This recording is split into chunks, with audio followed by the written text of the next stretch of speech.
This video provides you with a basic introduction to the design and use of rubrics in educational assessment. This presentation will provide you with an overview of characteristics of holistic and analytic rubrics and discuss the advantages and disadvantages of each approach. Finally, we conclude by looking at some general features of a good rubric and describe some common mistakes that people make when developing a rubric. Before we begin, let's take a brief look at where such considerations fall in the assessment cycle. Rubric development falls under the selecting and designing instruments phase of the cycle. This step involves deciding if you will find and use an existing rubric or develop a new rubric. In this video, we will introduce you to some general issues to consider within this stage of the assessment cycle. The type of assessment you choose should always match the objective you are trying to assess. Performance assessments are a specific type of assessment used when your objectives require students to engage in some kind of process or create a product. For example, your program may aim to enhance students' ability to facilitate a group discussion, navigate a particular website to enroll in courses, or employ specific techniques to develop a written proposal. These are processes. Products may include a summary of the discussion, a plan of study to graduate, or a final written proposal. Cookies are a product, so for our example, we will evaluate the quality of cookies. Some cookies are delicious and other cookies are not so delicious. If we want to evaluate cookies, then we need some way to separate good cookies from bad cookies. Here we have an example of a holistic rubric. Each cookie would get a single score ranging from 4 being delicious to 1 indicating that it is inedible. As I am tasting the cookie, I would need to evaluate the level of chocolate chips, its chewiness, color, and so forth in order to provide a holistic evaluation of each cookie. Holistic rubrics tend to be more efficient in terms of the time it takes to score a product or process. However, they can lead to particular problems. Let's pretend that my cookie has chips in every bite, is chewy in the middle, brown, and has a non-fat flavor. What number would my cookie receive? In this case, it isn't clear what score to give the cookie, and people judging the same cookie may make different decisions about the best way to handle the situation when assigning a single number to our cookie. How could we resolve this issue?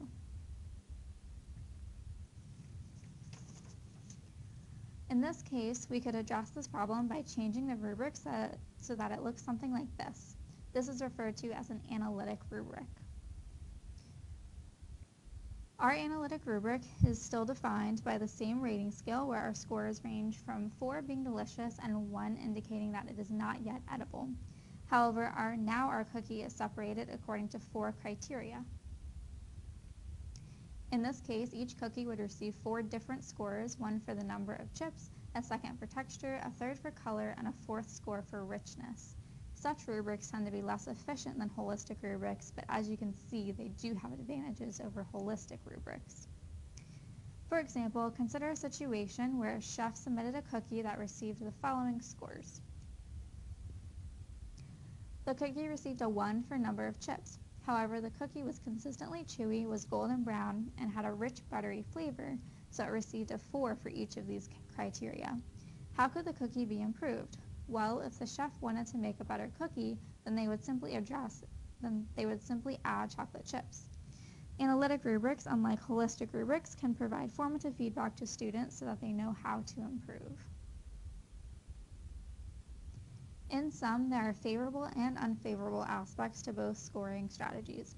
Holistic rubrics tend to be more efficient than analytic rubrics because they require raters or judges to assign a single score. These rubrics may be fine if we only need a snapshot of student performance and we do not plan to give formative or diagnostic feedback. Agreement between raters can also be an issue in this situation since it may not be clear how people assign scores to a product or process that does not clearly fall within a single level. Analytic rubrics can provide formative or diagnostic feedback to students, and disagreement between raters tends to be easier to resolve when using a holistic rubric. These rubrics may also allow you to pinpoint what aspects of a program need to be improved. However, analytic rubrics tend to be more expensive to use since training and scoring tend to take more time. Also, analytic rubrics may be unnecessary if we only need a snapshot of student performance and in situations in which students will not receive formative feedback. Rubrics tend to have the following features. When deciding about what makes a good cookie different from an inedible cookie, we need to identify criteria that can be used to separate our cookies. This is one of the most challenging aspects of making a rubric. Ideally, criteria should come from theory. The number of chocolate chips was one criterion that we used to distinguish cookie quality. So if we had a theory indicating that more chocolate chips leads to a better cookie, then we would arrange our levels so that cookies receive a higher score if they have more chocolate chips. The levels should consistently differ along a continuum. We also want to make sure that each level can be distinguished from other levels. In other words, they should not overlap. For example, what if we did something like this? Here we have defined level 1 as having less than 50% chips and level 2 as having a range from 25 to 50% chips. These levels overlap, so what would we do if we had a cookie that had 40% chips? Would this cookie be at level 1 or level 2? Another common mistake is to use descriptors of each level that are too vague.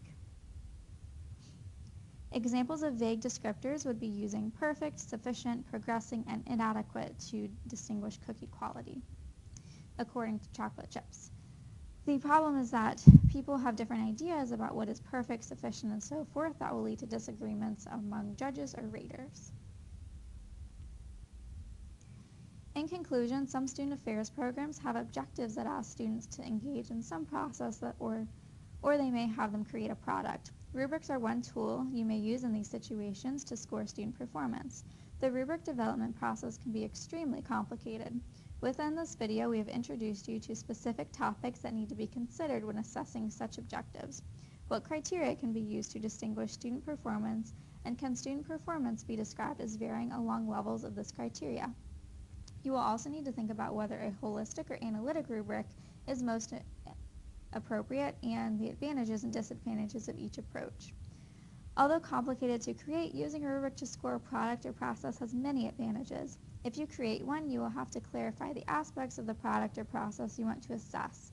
Moreover, you will think critically about what a successful student should be able to do. Engaging in these practices will also help you to think critically about your assessment process.